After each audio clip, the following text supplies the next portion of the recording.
Hey everybody, got another video here for you. This video covers the parts list and pricing for the X-16 build. So this is the X-16 here, and due to the X name, it's an experimental guitar. The things that this particular build was testing was front-mounted separate strap and leg bars.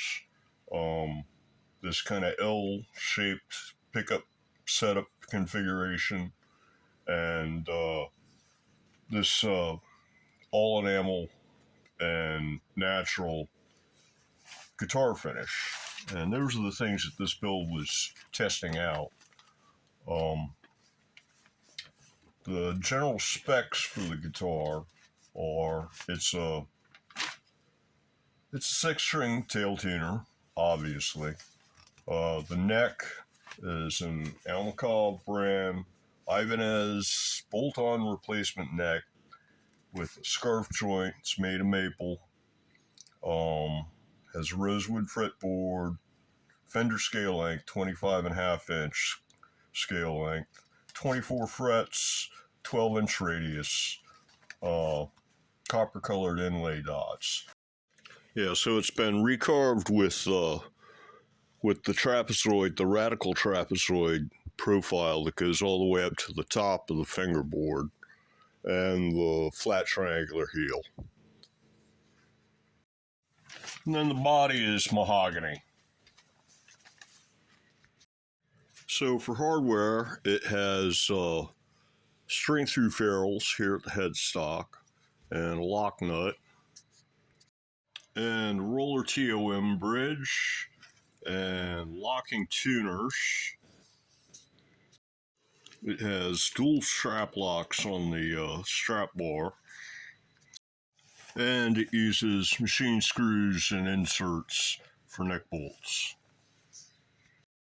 And as I said, one of the things this build was testing was having separate leg and strap bars, and then you can just take off whichever one you want, and then mounting them on the front of the guitar so that you free up the back for like tremolo springs, and it also causes the guitar to tilt towards the player more when you're actually in both the standing and the seated position. But I've found that it causes it, in the seated position, it causes it to tilt back just enough to the point where the slickness of a lacquer finish on the leg bar will cause the guitar to try to start sliding off of your left leg.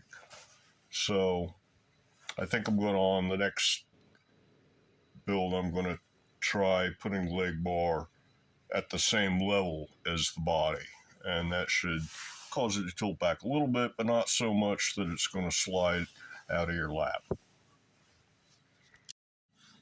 So the electronics on this thing, it uses 2 hotrails wired in parallel to produce the voicing of one pickup. And one of the hotrails is placed at the traditional bridge position, and the second one is placed just under the number 5 and 6 strings at the neck position. And basically, the idea is to give it more bottom end, and it definitely works. And then other than that, it just has a kill button up here, and an on-off switch and a jack. And then the finish on this thing is a combination of natural and painted. And for the painted portion, it's copper, gold, and silver metallic flake, which has then been covered with flat black, and then the flat black was splotched off with plastic bags, basically, in order to reveal the underlying metallics.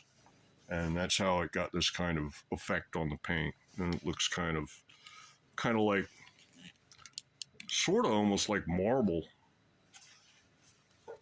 Let me zoom it back down a little bit. Yeah, it's a pretty interesting paint effect. So,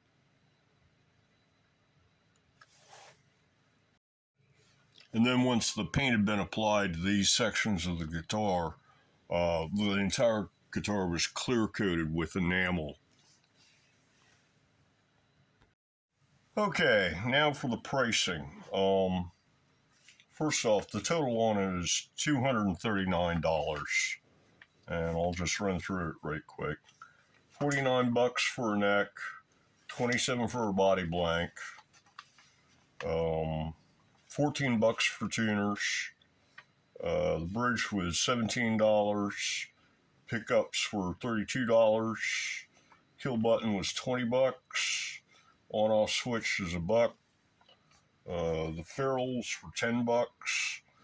The locknuts were, no, sorry, the locknut up here, not the strap locks. Yeah, locknut was $5. The inserts for the thumb screws and neck bolts were 75 cents. The neck bolts were 80 cents. The thumb screws were $4. The jack was $2.40. The strap is just a baseline unit, $6.35. Strap locks a pair, $5. The paint, the copper was $6.47. The silver was $9.48. The gold was $9.48. The black was $7.05. And then I used 2 cans of clear at $6.47. And you add all that up together and it comes out to like $239. So as for like changes, improvements, what the next step would be, I've gotten the pickups now so that I can test 3 hotrails at the bridge, middle, and neck position, wired all in parallel. And I can also test a hotrail at the neck, a hotrail at the bridge, at the treble, and then a 4-slug cigar box humbucker for the rest of the bridge.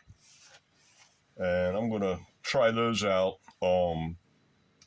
This leg bar probably should be at the same height as the body, not mounted on the front, mounted on the side.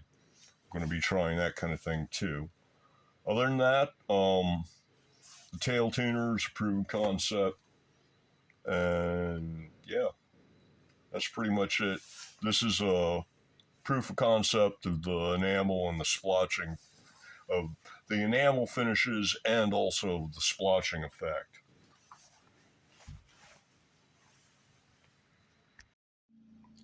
Well, I think that's going to do it for this video. So, until the next one, everybody, have a good one.